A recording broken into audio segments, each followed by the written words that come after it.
What do Derek Zoolander and Matthew McConaughey have in common?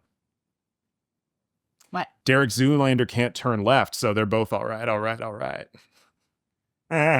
That's a Dr. B original. Hey. Hello, brains. This episode, we wanted to do another relationship update and talk about how our relationship is going. And the answer is, well, because we have a sense of humor. We're leaning pretty hard on it. But we realize it's not something that we've talked about. Yeah. Is how we use humor to cope, how we use humor to connect, and maybe what some of our rules are about how we use humor. So we do have some. It's something that we not only use a lot, but it's something we discuss a lot. Yep. But first, let's talk about an app that we use to help keep our relationship connected and good and all of the things. The Paired app, which is a relationship app designed to help couples stay in love. We've been using it for months, and we're kind of obsessed with it because of how fun and easy and effective it is at helping us maintain our relationship. They're daily conversation starters, and they're super quick, which is great because we are new parents and honestly don't have a lot of time to focus on our relationship right now. And then when we do have time to connect, when we sit down for tea or coffee or whatever, stuff that's part of our normal routine, we can laugh about our answers and ask follow-up questions that help improve our relationship. Well, this explains some things. So all the times I'm like inviting you to talk about it when you're anxious, that's not actually helpful? Nope.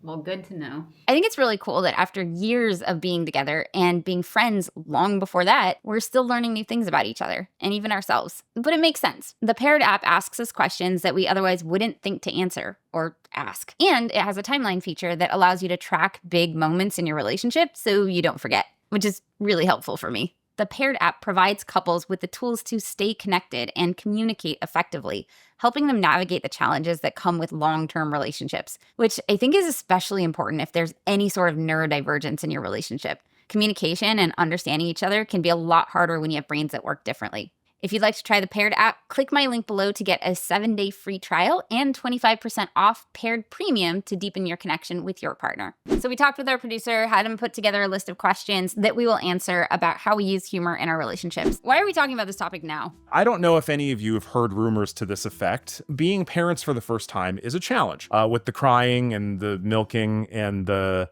milking? Yes. To which are you referring? Well, there's a lot of milk that happens. Okay. We're stressed. We're struggling. Both of us run our own business. We need to lean on something. And humor is doing a lot of lifting in our relationship to help us connect, to help us endure, and to help us move forward. We are at a point where we need coping mechanisms and are leaning pretty heavily on the ones that we know work for us, including humor. Yeah. And we figured that, there might be some things going on in your life or the world that are making it so that you could use some humor as well. We thought it would be a good idea to talk about, how we use humor, because like any time you're using humor, missteps happen. And we wanted to normalize that too. Absolutely. We still make mistakes in the humor department as well. Totally. And not just the not being funny mistakes, but the actually like stepping on each other's toes, hurting each other's feelings mistakes as well. So why do you use humor to cope, and what benefits do you find in it? I've struggled with a lot of stuff in my life. I'm autistic,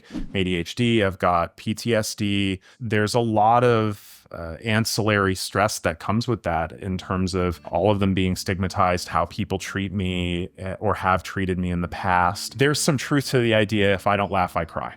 I have to find something to laugh about in a lot of this. And so subsequently, I developed a fairly dark sense of humor. I can relate to that too. Yeah. There is a lot of trauma in my family of origin, a lot of trauma growing up, a lot of challenges, disability related challenges. My mom had a physical disability. I had, a cognitive one. My brother had a cognitive one. Like there was a lot of disability in my family of origin. And so we had to learn to laugh at ourselves and to a certain degree at each other. But at or with? Well, there's some nuance. With is the aspiration, but sometimes we had to laugh to break the tension. You might not think it's funny, but I kind of have to laugh at the way that our disabilities are colliding in order to get through the day. My understanding of everything you've told me about your family is there was also a sort of social contract around that. There was some consent in that you can laugh at each other because it's agreed upon that you can within certain scope. Yeah, I would say it was kind of part of my family culture growing up. And I honestly don't think that I could be in a relationship with somebody who didn't have a sense of humor. The benefits that we find in it, humor can be connecting. Mm-hmm. It can be stimulating, right? Yeah. Like our brains are generally chronically understimulated. We It's need novelty. stimulation, right? It's novelty. And there's like two main ways that you can immediately get stimulation from another person: laughing with them or fighting with them. And laughing with them is Oh, okay. right? You kept it PG. All right. All right, So, there's yeah. more. There's more. This is a family-friendly channel, Rob. Understood. Well, that's how families happen. We do that a lot. We do that a lot. When Which that? No, this. Oh. Family friendly. It's connecting. It's stimulating. Well, it's just novelty. entertaining. It's novel. Yeah, it's novelty. We love being parents. We really do. But there is like a monotony to the routine, and humor can help break up that monotony as well. Let us know in the comments if there's any that we're missing, but lots of benefits to humor. How do you use humor in your relationship, and what are some examples? Back when we were dating long distance and we were just meeting every night for hours on like Discord or whatever, I would play with the camera frame angles, and I would just totally pull slapstick, like frame things within the camera. Like I would disappear off of the lower portion and then reappear at a 90-degree angle coming from the right. I never managed to go completely upside down, though I tried. It was funny though, and it made me laugh. And I didn't realize you were essentially playing peekaboo with me until we had a daughter. And I he didn't does realize the same that thing with either. her. Okay, I didn't realize I was playing peekaboo with you. It was really funny though. It was. I thought it was. And your expressions, like you Oh God, yeah. your No, expressions. me being the living cartoon character that I am at home. I think that's worth mentioning is humor can be jokes, like it can involve words, but it can also be physical as well. And he's more of a physical comedian. I'm more about words. I'd like to think I'm fairly clever with my phrasing. Of the two of us. Okay, that's fair. No, you are clever with your phrasing too, which is my style of humor. How I tend to use humor is banter. I also waited tables for like 15 years. And so one of the things that you do with tables is like you go up and like almost inevitably like one person in the group generally wants to like make you laugh and like have some banter or whatever. So I got really good at like quick-witted banter with people that I was waiting on. And so for me, it's like very much working off somebody else. I will also use humor to like point out the absurdity of a situation. Oh God, absurd. Oh God, we love irony in the absurd. If something is ridiculous, like it kind of diffuses the tension to point out how ridiculous it is through humor. So, I mean, I'm not saying it was the funniest thing in the world, but like I posted on social media this morning after running back and forth multiple times from the office to the house. I thought my makeup was at the office because I couldn't find it in any of the normal spots at the house. So I came to the office, it was not here. So like I had to go home and get the makeup. You know, I got here and I forgot the laptop. So I had to go home and get the laptop. And I just like made so many trips back and forth that I ended up putting something out on social media, like as a way to diffuse my own tension and my own shame and also like connect with my people. Oh, I said, if you have ADHD kids, forget hide and go seek. Teach them games like figure out where this goes and then keep it there. Much more helpful life skill. Signed, someone who has had to run home 3 times because she can't remember what is there and what is at the office. We do this a lot. We're like, hey, I was funny on social media. Read it. Right? Or like he'll send me something that he posted. I appreciate written wit, and so do you. Yeah. What rules do you have around using humor, especially concerning respect, consent, and context? One of the things I remind myself, and one of the things I talk to clients about, especially if you want to use humor to connect with people, if it's not funny to your audience, then it's just not funny. Most of the time, my audience is you. I want to laugh with you. And if it's me laughing and if it's you hurting, that's not humor, that's bullying. Some people might bring up the idea of insult comics and so forth. There's some nuance there with, if I know I'm going to a comedy club and it's an insult comic and they're a known insult comic, there's an element of consent there. And context. And context is important too. And that's the other thing. That's why humor can be so tricky, because you have to be able to not only read the audience, you have to be able to read the context. Me saying something to you that's funny between us is very different than me saying it to, let's say, my boss. Or the internet. There are things that we're like, we can never say this online. Nope. But we crack each other up. Yeah, that's an important thing. So if it's not funny to you, I have to reevaluate, because you're my audience. You're the one I want to make laugh. And, in our daughter, your laughter and her laughter are just some of the most wonderful things in the world to me. And so that's my rule. If it's not funny to you, then it's not funny. Well, it's the audience, right? Yeah. So like if you're just trying to entertain yourself, say whatever you want. Like, Well, don't say whatever you want. But no, if you're by yourself and you're just trying to make yourself laugh, right? Like you are the audience. Yeah. But usually if you are using humor, you're using it with another person, which means you are not your audience. Like you can make yourself laugh, but the other person is your audience. And so consent is important because there's certain things that I know I can say with you and to you that I wouldn't say to somebody else because I know their boundaries are different. I like what you say about respect, because sometimes I will be a little bit hurt by something he says because I'm like kind of sensitive about a certain struggle that I have, especially if it's not a struggle that he has and it's just something that I struggle with. I can sometimes get a little bit hurt. But what is your response when I... Well, I mean, it depends on how hurt we're talking. There are certain things about you that I know you're sensitive about that I love, because they're the things that make you you. And I can't hate those things without hating you. That's where some of the struggle is, because they delight me. And it's really unfortunate that you're sometimes you're self-conscious about those things, because those are what make you unique and they delight me, and I will laugh at those, but I'm not really laughing at you. I'm laughing because I'm delighted about getting to be near you and so forth. And it's complicated. But one of the things that you say is, if it's not ridiculous, then it's not funny. Oh God, yeah, no. If he makes fun of me for something, it's never about something that he's actually upset with me about. No, that's just cruelty. That's aggressive cruelty, whether it's passive or hostile aggressive. I will never make a joke about something unless I think it's absolutely absurd. I have rules about humor too, and I have rules about how I'll use humor on the channel. There's a rule, and he respects this rule. A lot of people have this rule. You don't punch down. You don't make fun of somebody in a less privileged situation than you. That's just bullying. My rule is you just don't punch. Like, I just don't believe in punching, period. Like punching up, punching down, punching sideways. Like, I don't like that kind of humor personally. So for me, it's about situation. So we're not making fun of a person. We're making fun of a situation. Mm-hmm. Often the mismatch between one person and another and the way that they are. So like, I will often laugh at the fact that he needs me to give him small bits of information at a time so that he can then process them, because slower processing speed. But I am a verbal processor and impulsive, and I have ADHD, and I speak a mile a minute. So can you sum up those last 5 minutes in about 10 seconds?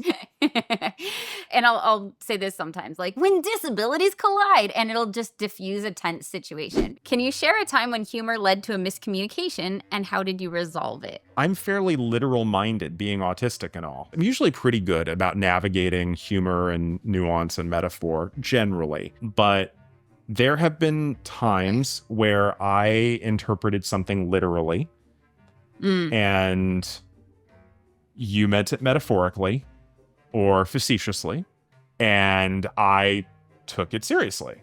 What about sarcasm? Well, I mean, it's a form of verbal irony, and I'm usually pretty decent at picking up on it, but sometimes I'm not. I take things at literal face value, and yeah, that leads to miscommunications. Yeah, but we're pretty good about being like, hey, did you mean that? Like, or what did you mean by that? Yeah, what did you mean by that is a great question. Or did I misunderstand this? There is something that I will ask you a lot is like, is this something that does bother you? And you're bringing it up through humor, but it actually does bother you? Generally, no. Because again, it's just a personal rule. If I'm using that route to address something, that's passive aggressive. I feel like humor among the neurodivergent community is strong. Like we tend to rely a lot on humor as a coping strategy. That said, there are some pitfalls that we can fall into. So for me, it's impulsivity. I might know that he's going to be sensitive about this thing or that I shouldn't joke about it, but like impulsively, I see the opportunity to make a joke. I make a joke, and then that's one of my pitfalls. Do you have any pitfalls that you find yourself falling into when it comes to humor? What are my pitfalls? Yeah, impulsivity, because I've got ADHD, but also sometimes just being too direct, being far too direct and too blunt in something I might think is funny situationally, other people don't. And then that's a conversation. How do you navigate humor when it comes to sensitive topics or personal struggles? Well, I tell you, you're wrong. I defend myself by saying it's just a joke. Quit being so sensitive. Wow. Wrong answers only. No, absolutely wrong answers only. One, I have to acknowledge that it's not my right to say what hurts another person. What doesn't hurt me might hurt somebody else because they've had different experiences and so forth. If Jessica tells me this hurt me, I don't have the right to say, no, it didn't. because it did. She wouldn't have said it otherwise. And so I have to accept that. If I start getting defensive or arguing that it didn't hurt you, well, then we're now in a different layer of being hurt because now I'm minimizing her struggles. So, oh, snap, I'm sorry. Crap, here's what I was trying to do. Where did I go wrong? But by the same token, you don't decide for me what I'm going to be sensitive about. You don't hold back because I might be sensitive about X, Y, and Z. Like, you'll joke and then you'll let me be the one to say, hey, yeah, that was hilarious, or but we also have a lot of history between the two of us. You know, we've been together romantically for over 5 years, and we knew each other for years before that. And so we have a lot of history and built up nuance of knowing where the other person's boundaries are. It's not like I'm going to walk into the room with somebody new and say the exact same things I would say to you, because I don't know where their boundaries are. I have to get to know them a little bit more. And it's an incremental learning process. Reading the audience, reading the room is important. How do you balance humor with seriousness in your relationship, ensuring it doesn't become a way to avoid important conversations? There's a reason this question is on the list. Yeah. Because this is, I guess, the dark side of the dark humor is we can sometimes use it to deflect. We can sometimes use it to avoid having a serious conversation. And especially if you get funny enough and you can deflect, people can get really good at it. And both of us tend to be pretty good at it. Also, I get distracted, right? And so like if I bring something up that's a difficult topic and he makes a joke and I'm laughing and then we're off on this tangent, I will forget that that's something that we wanted to talk about. Yep. Which might make the moment easier. But but makes things long-term harder. It does, right? Because like the more unresolved stuff piles up, the more Saturdays become really difficult. When we're not doing well, Saturdays are rough because the rest of the week we have our work to focus on. And then there's Saturday is the first day where we don't really have work theoretically to focus on. And then all of the tension comes out. There's a really key distinction, psychologically speaking, between avoidance and distraction.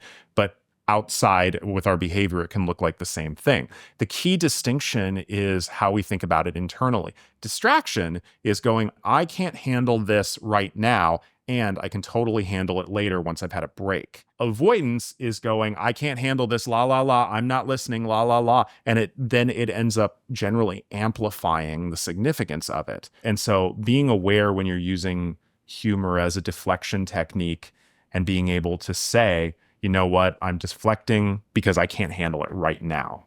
Can we talk about this later? That comes with time and learning about yourself. This is part of the reason I'm just like, if you are autistic or you have ADHD and you don't have ongoing support, whether that's a coach, whether that's a therapist, whether that's a mentor who's been there, I would encourage you to find one. I mean, it brings up a good point, which is sometimes if the person that you are with is using humor a lot more right now, that might be a sign like they are overloaded. They aren't in a place to be able to handle more serious conversations. So that's like a bit of a flag. But then also like just because they might need to not do that right now doesn't mean like let them avoid it forever. So there are also some times where like I'll say something, he'll make a joke and I'll be like, hey, but I'm serious. Like I actually do want to talk about this. Oh, okay. Yeah. Yeah. Let's talk about self-deprecating humor. Oh, God. You knew I had to put you on the spot. Yeah. Love you. No, it's important. She's bringing this up because I, for better and for worse, tend to use self-deprecation. It's a defense strategy to basically lower myself. If I hit me first, they can't. And it's a strategy I've seen in a lot of other folks with ADHD and autism and so forth. The problem is that after a while, I started to believe a lot of it. And 40 years later, I'm just like, okay, self-esteem, never heard of her. Self-compassion in this economy, what? So Jessica calls me on it. And it's not okay for me to put myself as a human being down, especially in front of our daughter. I don't want to set that example. I don't want her to see her father denigrating himself. Not some boneheaded thing I did, but me. And there's a big difference. Yeah, joking about something you did versus joking about who you are as a person or your worth are very different things. And putting down my worth. Something like, that's because mommy settled. That's it. Yeah. He'll be like, yeah, mommy settled. So, you know, saying that like I'm valuable and I have worth is very different than you saying that you don't. Yeah. We've definitely both had some missteps when it comes to humor, but overall, I would say it's just really helped our relationship a lot. Like there's so many benefits to humor, and it's not something you're necessarily good at right out the gate, but like I encourage you to use it. I encourage you to use humor in your relationship. But as you do, recognize that other people's humor is not necessarily yours. Start small, learn what they actually find funny. And not if, but when you make missteps, acknowledge that. That was too far. Fair enough. I will try and remember that in the future. I'm sorry. Here's what I was trying to do. Where did I go wrong? Even those mistakes, if you explore that properly, then it can help you get to know that person a little bit better, which is really, the whole point of a relationship is, connectedness. Do you have any advice for people who are like, you know what, I do want to use humor in my relationship. How do I introduce humor to my relationship? Or how do I ramp up the humor in my relationship if it's not already within their dynamic? With a dropper. Are you saying introduce it slowly? No, how do I introduce? I was thinking mechanically, but I actually like that answer. Yeah, if you think of your relationship, I don't know, as a water glass. Beaker, there's different components or whatever, and if you're gonna add humor, you're gonna change up the I don't know where I was going with it. I got distracted. Sorry. It sounded like what you're saying is that you want to incrementally change things. You don't want to just show up as a different person completely and just be like Jim Carrey busting in with the mask. It's go time, or whatever the catchphrase was from 30 years ago. You want to build on it slowly. Or maybe you have humor as an aspect of your relationship, but maybe there's one area that you don't use humor in and maybe could benefit from it. I'd say, consent. Ask.